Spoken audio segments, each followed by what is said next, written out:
बिस्मिल्लाहिर्रहमानिर्रहीम अस्सलाम वालेकुम डियर स्टूडेंट, कैसे हैं आप सब। मैं उम्मीद करती हूँ ठीक ठाक होंगे। मैं भी अल्हम्दुलिल्लाह ठीक ठाक हूँ। स्टूडेंट, आज का हमारा जो क्वेश्चन है ना बहुत इंपॉर्टेंट है। गौर से आपने कंप्लीट वीडियो वॉच करनी है। चैनल पर न्यू है तो सब्सक्राइब कर दे, वीडियो को लाइक कर दे, क्योंकि बाद में मैं भूल जाती हूँ और बाद में आप भी भूल जाते हैं वीडियो को लाइक करना।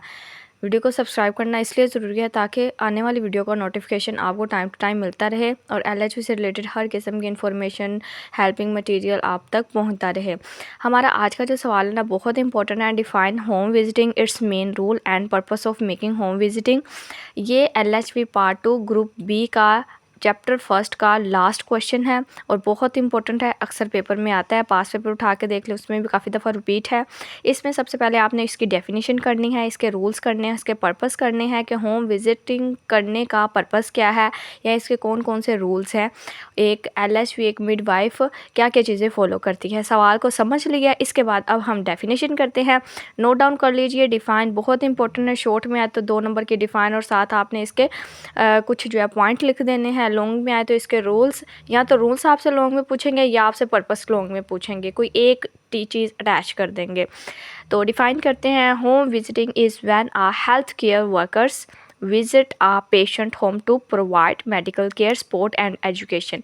एक्चुअली ये एक एलएचवी या एक मिडवाइफ होती है जो कि होम विजिट करती है। उसका पर्पस क्या होता है, वो पेशेंट को जो ना घर पे जाके मेडिकल केयर, सपोर्ट और एजुकेशन प्रोवाइड करती है। ठीक है, अब इसके मेन रूल्स आ जाते हैं। तो इसके सबसे पहले तो हम हेडिंग्स कर लेंगे, क्योंकि हेडिंग जो है ना वो सवाल का मेन थीम होती है। जब तक आप हेडिंग्स नहीं ना क्रिएट करते, हेडिंग चाहे गूगल से करें, चाहे आप चैट जीपीटी से करें, चाहे आप मेटा से करें, चाहे आप जहाँ से मर्ज़ी करें, बुक से करें, आपकी हेडिंग अथेंटिक होनी चाहिए, सवाल से रेलिवेंट होनी चाहिए। ठीक है, हेडिंग से जो है ना वो आपको मार्क्स इंक्रीज़ होने के चांसेस ज़्यादा होते हैं। बहुत से बच्चे कहते हैं कि मैडम ये स्केचेस वगैरह डायग्राम तो पेपर में पूछी नहीं जाती। तो बेटा ये इसलिए मैं बनाती हूँ ताकि आपके मार्क्स कहीं से कट ना हो, कहीं अगर कमी पेशी हो तो डायग्राम वगैरह देख के चेकर जो है इम्प्रेस हो और आपको नंबर जो है ना वो आपके कटिंग ना कहीं से हों।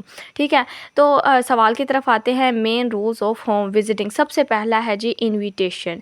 जब तक एक मिडवाइफ को इनवाइट नहीं किया जाएगा होम में अंदर आने का, घर आने का, तब तक जो है ना ये इसका रूल है कि वो मिडवाइफ घर के अंदर दाखिल नहीं हो सकती। सही हो क्या। Solve problems, don't waste times, be punctual, appropriate dress, communicate clearly, family privacy. ठीक है, तो अब इन हेडिंग्स को थोड़ा थोड़ा जो है ना एक्सप्लेन कर दूँगी।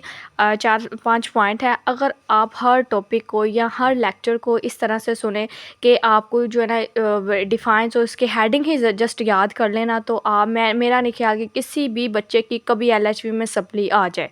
ठीक है, रिज़ल्ट आपके सामने है। बहुत से बच्चों की प्रैक्टिकल थ्योरी में जो है वो सप्लीज़ आई हुई हैं। उसकी वजह क्या है, बच्चों का कोई कसूर नहीं है, स्टडी को टाइम नहीं दिया जाता, और दूसरा ये है कि कॉलेजेस वाले जो है ना वो स्टडी को पे फोकस ही नहीं करवाते, जस्ट उनका पर्पस होता है फ़ीस कलेक्शन। ठीक है, तो ये सीधी बात जो है वो सबको स्ट्रेट फॉरवर्ड करूँगी।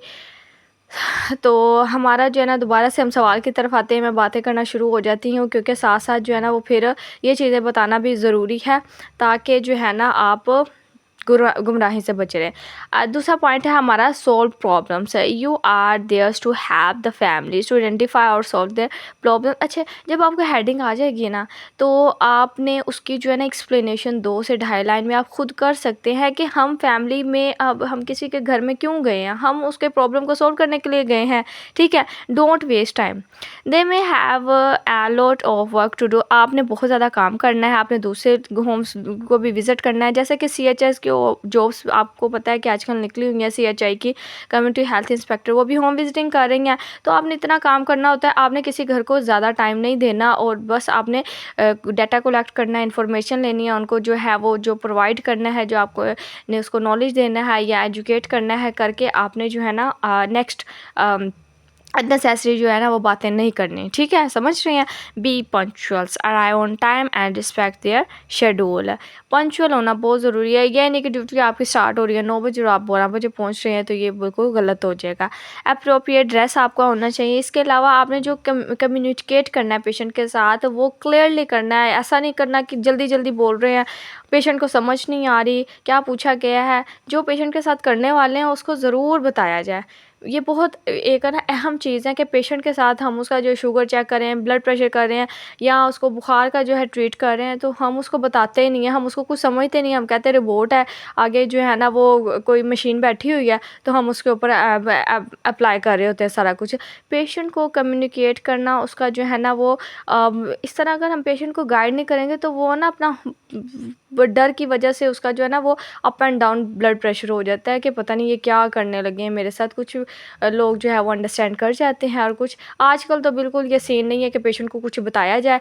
बहुत से पेशेंट जो है मेरे पास भी आते हैं को जो है ना हमें फ़ीस इतनी डॉक्टर्स ले लेते हैं, 3-3 4-4 हज़ार अपॉइंटमेंट निकलवाते हैं, लेकिन पेशेंट को गाइड ही नहीं किया जाता है कि आपका क्या शेड्यूल है, आपने क्या परहेज़ करना है, आपको क्या मसला है और क्यों हुआ है।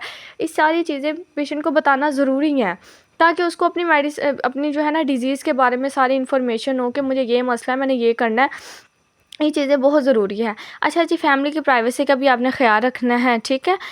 Respect the family privacy. अब इसके पर्पस देख लेते हैं कि होम विज़िट का पर्पस क्या है, मकसद क्या है, हम क्यों होम विज़िट करते हैं। Home visits are made for various purpose, जैसा कि कौन से पर्पस के लिए हम जो है वो होम विजिटिंग करते हैं। तो इसके काफ़ी ज़्यादा पर्पसेस हैं, जैसा कि checking, providing care, building trust and assessment, support and preventions, regularity, support, be kind, planning, use safe skills based on need, trust, care, collect informations, good relationships, evaluations, educations, flexibility.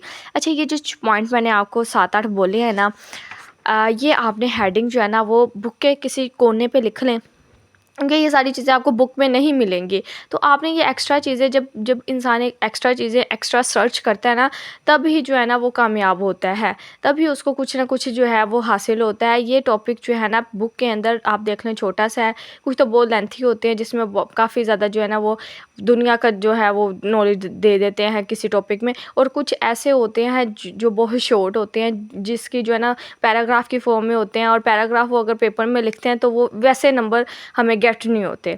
तो आपने जो है ना सबसे पहले तो इन हेडिंग्स को जो है ना वो राइट डाउन कर लेना है। दोबारा से जो है वो मैं रिपीट कर देती हूँ। Checkings, provide care, building trust, assessment, support and preventions, flexibility, educations, evaluations, good relationship, collect informations, care, trust based on need, use safe skills, planning, be kind, support and regular। अच्छा, इनको अब थोड़ा थोड़ा सा हमने एक्सप्लेन कर देना है तो हमारा सवाल ये डन हो जाएगा। और आपको पता है कि मैं सारे आपको लेक्चर्स वगैरह वो अपने हैंडमेड नोट्स से देती हूँ। मेरे हैंडमेड नोट्स इतने बेनिफिशियल हैं स्टूडेंट्स के लिए, इतने हेल्पफुल साबित हुए हैं, जाके आप कमेंट्स चेक कर लें। टिकटॉक पे सारे सैम्पल्स भी मौजूद हैं, व्हाट्सएप चैनल भी है, हर चीज़ आपकी जो है वो सहूलत के लिए बनाई गई है। और स्पेशली आपके लिए टाइम निकाल के घर की मसरूफियात से, बच्चों की मसरूफियात से आपके लिए आपको लेक्चर दिया जाता है ताकि आप फ्यूचर में LHV करके किसी मुकाम पे पहुंच जाएं। ठीक है, तो आपने ज़रूर जो है ना इस चीज़ की कदर करनी है। टाइम जो है ना मेरा बहुत इंपॉर्टेंट होता है, ये सब बच्चों को पता है। और जिन स्टूडेंट्स से नोट्स गेट करने हैं वो टिकटॉक आईडी को फॉलो कर लें और डायरेक्ट मैसेज करें। DM का मतलब होता है, DM on TikTok means direct message करना है आपने टिकटॉक के ऊपर। तो आपको जो है ना वो व्हाट्सएप चैनल पे भी ऐड कर दिया जाएगा। वहाँ पे सारी इन्फॉर्मेशंस, आपकी रिज़ल्ट कब अनाउंस होना है, डेट शीट वगैरह, आपको जो है सैम्पलिंग या फिर जो है मेन चीज़ें जो मैं बुक्स लिख रही होती हूँ, सारा कुछ जो है ना आपको उस ग्रुप में जो है ना वो शेयर किया जाएगा, ग्रुप में भी ऐड कर लिया जाएगा। ठीक है, बल्कि हर कोई इस ग्रुप में ऐड हो सकता है। इसके अलावा अगर आपको नोट्स गेट करने हैं तब भी जो है ना आपने टिकटॉक पे मुझे मैसेज करना है। सैम्पलिंग भी सारी टिकटॉक पे ही मौजूद है, व्हाट्सएप पे भी आपको शेयर कर दी जाएंगे और बिल्कुल रीज़नेबल प्राइस में। अक्सर ऐसा देखा है मैंने कि हर साल बच्चे जो है ना साल के जो है ना 1-2 माह में तैयारी करते हैं, मैडम ऑनलाइन क्लासेस दे, जूम पे ये वो। तो उस टाइम मैं ख़ुद भी बड़ी जो है ना प्रेशराइज़ हुई होती हूँ। 2 माह में सिलेबस कवर करवाना, पूरी बुक जो है रिपीट करना, ये कोई आसान काम नहीं है। तो बेहतर ऑप्शन यही है कि आप स्टार्टिंग से जो है थोड़ी-थोड़ी जी स्टडी, थोड़ी-थोड़ी स्ट्रगल स्टार्ट कर दें, ताकि जो है ना लास्ट पे जाके मुश्किल ना हो। बच्चे लास्ट में नोट्स भी लेते हैं, लेकिन वो उसको जो है अच्छे तरीके से जो है ना उससे फ़ायदा नहीं उठा पाते। उसकी वजह क्या है? टाइम शॉर्टेज है, ठीक है?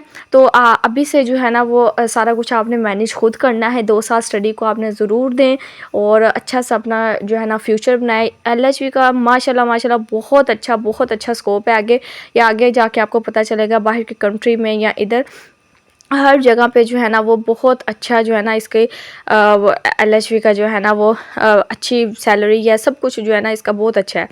तो ये कोर्स हो गया। इसके अलावा सीएमडब्ल्यू का, सीएनए का, जो आप कोर्स कर रही हैं, जो भी चीज़ कर रही हैं, बस दिल लगा के करें, अच्छे तरीके से पढ़ें, मेहनत करें, तो आपको कामयाबी ज़रूर मिलेगी। Thank you so much for watching me. Next video में मिलेंगे इंशाल्लाह। तब तक अपना ख्याल रखें, मुझे भी दुआ में याद रखिएगा। और मेरे जो तमाम अकाउंट हैं, यूट्यूब चैनल है, टिकटॉक पे अकाउंट है, व्हाट्सएप पे चैनल है, इसके अलावा फेसबुक पे जो है पेज बना हुआ है डॉक्टर शाहिदा गायनेकोलॉजिस्ट के नाम से, उन सारी चीज़ों को फॉलो किए, क्योंकि मैं टाइम टू टाइम वहाँ पे सारी आपको अपडेट्स देती रहती हूँ। आप व्हाट्सएप पे डायरेक्ट जो है वो मैसेज कर रहे होते हैं, तो वो सारी चीज़ें दिखाना व्हाट्सएप पे जो है ना वो मेरे लिए मुश्किल हो जाता है, क्योंकि काफ़ी ज़्यादा जो है ना वो गैलरी में चीज़ें होती हैं। मैंने जब पहले से शेयर पोस्टिंग की होती है, वो आप देख लें तो वो ज़्यादा बेस्ट है। समझ रहे हैं? ओके जी, थैंक यू।